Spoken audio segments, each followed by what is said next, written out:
और सिर्फ एक पे नहीं होना चाहिए।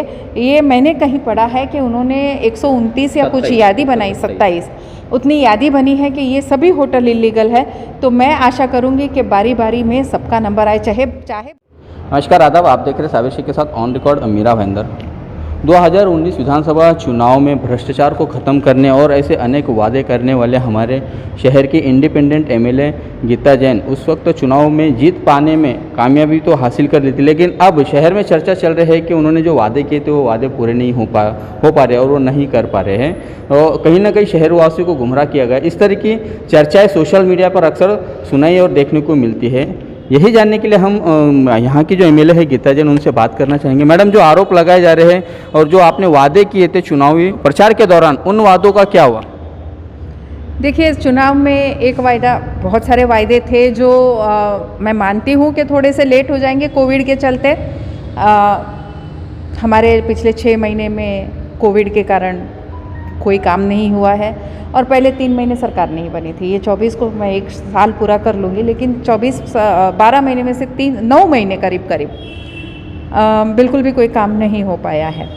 इसलिए बाकी के वायदों के बारे में बाद में बात करेंगे, लेकिन भ्रष्टाचार की बात अगर करें तो मेरी लड़ाई भ्रष्टाचार के खिलाफ बिल्कुल चालू है। बहुत सारे लोगों को शायद पता नहीं होगा, लेकिन अब की बार हमारे टेंडर 23% अबाव नहीं 16% बिलो गए हैं।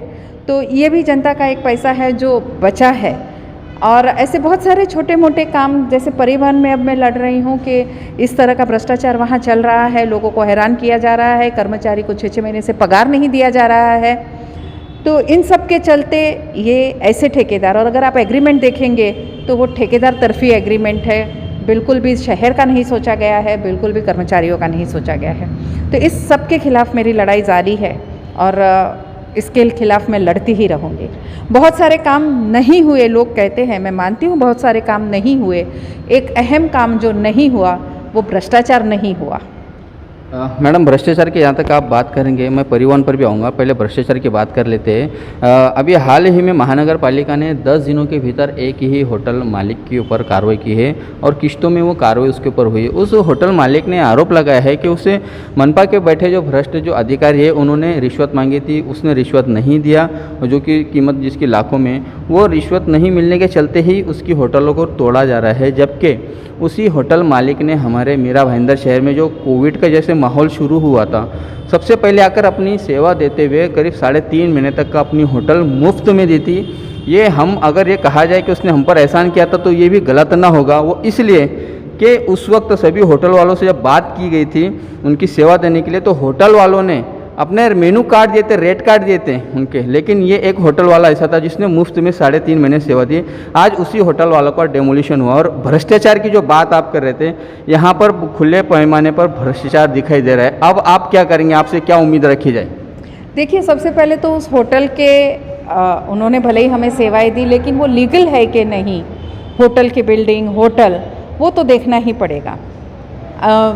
किसी ने हमें सेवा दी इसलिए उसका इलीगल हम लीगल मान के चले, ये भी नहीं होगा। और अगर वो लीगल है बनी हुई और उसके बाद भी अगर अधिकारियों ने उनसे ये गुस्ताखी की है, तो बिल्कुल उन अधिकारियों की मैं आगे उन पे एक्शन लिया जाए, ये ज़रूर देखूंगी। कमिश्नर जी से ये बात करूंगी कि हमारे अधिकारियों को अगर वो लांच नहीं मिल रही है, रिश्वत नहीं मिल रही है और उसके बदले में अगर किसी की होटल तोड़ रहे हैं तो वो बिल्कुल जायज़ नहीं है। हाँ, पर अगर होटल इलीगल है तो मैं बिल्कुल भी कहूँगी कि नहीं, ये होना ही था और सिर्फ एक पे नहीं होना चाहिए। ये मैंने कहीं पढ़ा है कि उन्होंने 129 या कुछ यादी बनाई, 27 उतनी यादी बनी है कि ये सभी होटल इलीगल है।